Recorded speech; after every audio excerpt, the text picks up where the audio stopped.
Day 3 of spring practice is in the books, and we have a ton to talk about. I'm David. I'm a local alum here in Colorado, and I talk Buffs, Coach Prime, Deion Sanders, really anything to do with the Colorado Buffaloes football program. Thank you for tuning in.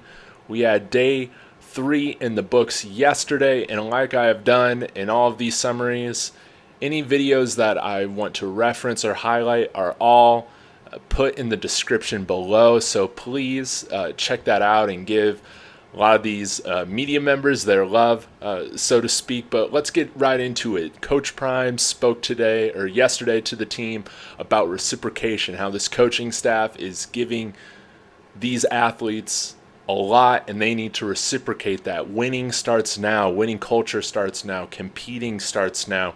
And you saw them put that on the field yesterday. You can check out the well-off videos. You can check out the videos from the different media outlets that were allowed to be at practice yesterday, which is really cool. But it seems like the intensity, if you're comparing it from the first day of practice, it's really ramping up. The attention to detail, the competitiveness, all of that. We did hear from defensive line transfer from Dartmouth, Shane Cokes. And again, like Adam Munsterteiger pointed out on his own channel, these guys that are put in the pressers after every day or given these interviews with Mark Johnson, it's because they are establishing themselves. They're really standing out on the practice field and as a leader on and off the field as well. And wanted to highlight a few things from Shane Cokes. One, it's great to talk about how the weather here is just way more amazing than where he was prior in New Hampshire. It's a little bit different from a lot of our southern boys coming up from Florida, but it was great to hear that. Also, he's already working on his master's degree, which is quite impressive. Again, at Dartmouth in Ivy League, there's no athletic scholarships, and so you really have to have quite the work ethic if you are still trying to develop into a player that can go to the NFL, just like Shane Cokes is trying to do. Now, he won't be wearing number 0 this year, as you know that Coach Prime is not a fan of number 0, but I don't think we heard what number he's going after, but I'm going to be interested to watch and see what happens there. The other thing that I think was great, of course, Shane has an amazing outgoing personality. You can tell that he is going to be a leader on this defensive line. Seems like they have him playing all different techniques, even nose tackle as well. And with college defense, you really have to be able to play multiple different kinds of fronts, and your players need to be extremely versatile. So that is no surprise there that Shane Cokes will be doing that under Charles Kelly. Some other tidbits that I did want to point out. In the well-off video, I have it linked. You'll see some speeches as well before practice of defensive line coach Sal Sunseri, hyping up the guys, talking about he was an All-American. He didn't have, the most athletic body or anything like that, but he would rip his opponent's throat out, which really seemed to hype up the guys. I love that he's here. Bill O'Boyle gave another great speech as well to get the team ready for practice, really starting to instill that winning culture that we haven't had here in a long time. A few other notes. Sean Lewis had a press conference. He talked about wanting to go fast like Ricky Bobby, which was hilarious. And it seems like the offense is starting to click a little bit.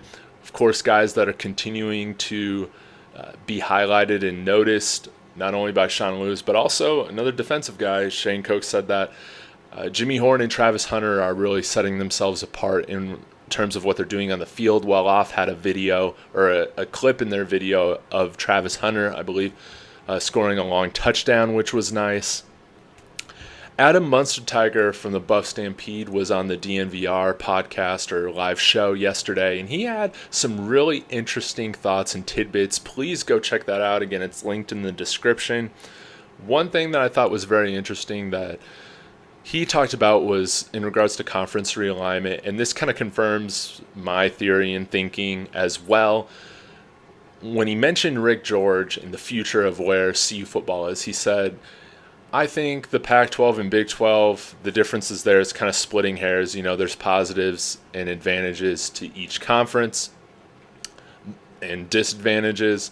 But he said, I really feel like Rick George is trying to position Colorado so that when that next big expansion for those big two conferences, the Big Ten and the SEC, having that they are part of the conversation. They're part of consideration. And as a Buffs fan, as an alum, that's all I want at this point, is to just be in the conversation, to be considered.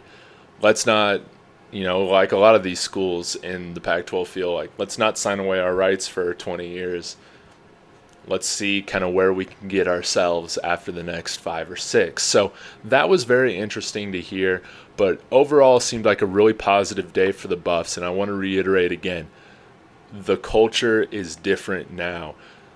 The intensity, the demands, the expectations that this staff has for their athletes is different than what we've had in the past. And so I can't tell you how thankful I am that Buffs football is going to be back. So again, what did you think of Shane Cokes? What do you think of some of the other new Buffs in practice and the press conferences, the well-off practice footage, all that? Please let me know in the comments. We're on our way to 1,000, so please like, comment, subscribe, all of that. It's going to help push this out to other Buffs fans and college football fans. Thanks again for checking out my video, and go Buffs.